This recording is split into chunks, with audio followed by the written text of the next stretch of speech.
Bonsoir à tous, attention aux orages ce soir. La Côte d'Or, le Jura, le Doubs et la Saône-et-Loire sont placés en vigilance orange jusqu'à minuit. 30 départements au total sont concernés sur le centre et l'est du pays. On attend du vent et de fortes pluies accompagnées de grêle. Hier soir, un orage supercellulaire a déjà causé des dégâts en Côte d'Or, notamment à Dijon. Des bâtiments municipaux ont été touchés et le fonctionnement de certains services est perturbé ce jeudi, comme les livraisons de repas à domicile. La ville va demander l'état de catastrophe naturelle.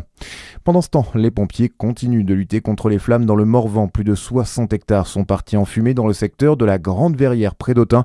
Des renforts venus du sud de la France sont arrivés en Saône-et-Loire cet après-midi. Des départs de feu qui se multiplient partout en France depuis plusieurs semaines, du jamais vu depuis la fin de la Seconde Guerre mondiale, selon Emmanuel Macron, qui s'est rendu ce matin à la forêt de Fontainebleau, où les pompiers luttent là aussi contre les flammes depuis plusieurs jours. Le président prévient qu'il n'y aura aucune tolérance pour les responsables des incendies.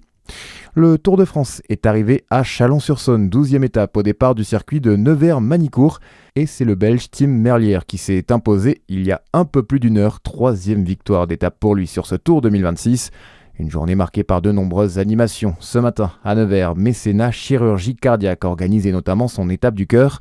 Des personnalités ont pédalé pour financer les actions de l'association qui vient en aide aux enfants atteints de malformations cardiaques. On écoute Orso Chetoshin, le président de Mécénat Chirurgie Cardiaque. Mécénat Chirurgie Cardiaque prend en charge des enfants qui naissent dans le monde avec une malformation cardiaque. Un enfant sur 100 qui naît avec une malformation cardiaque. Dans nos pays, il y a les hôpitaux, la sécurité sociale qui prend en charge, mais pour beaucoup de pays du monde, il n'y a pas de solution pour ces enfants. On va donc les faire venir en Europe, en France, en Suisse ou en Belgique. On va financer leur opération. Ils vont être accueillis dans des familles d'accueil. Et à peu près 2 mois plus tard, ils vont repartir dans la vie avec un cœur qui leur permettra de faire du vélo, en l'occurrence peut-être, ou de courir, d'aller à l'école, d'avoir une vie comme un autre enfant. Le Tour de France qui débarque dans le Jura demain, 13e étape entre Dole et Belfort, la plus longue de cette édition 2026 avec 205 km au programme. Attention, la circulation et le stationnement sont perturbés. Pensez à bien anticiper vos déplacements.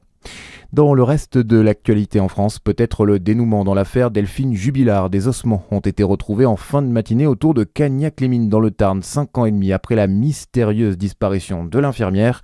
Son mari Cédric est récemment passé aux aveux. C'est lui qui a indiqué cet emplacement aux enquêteurs.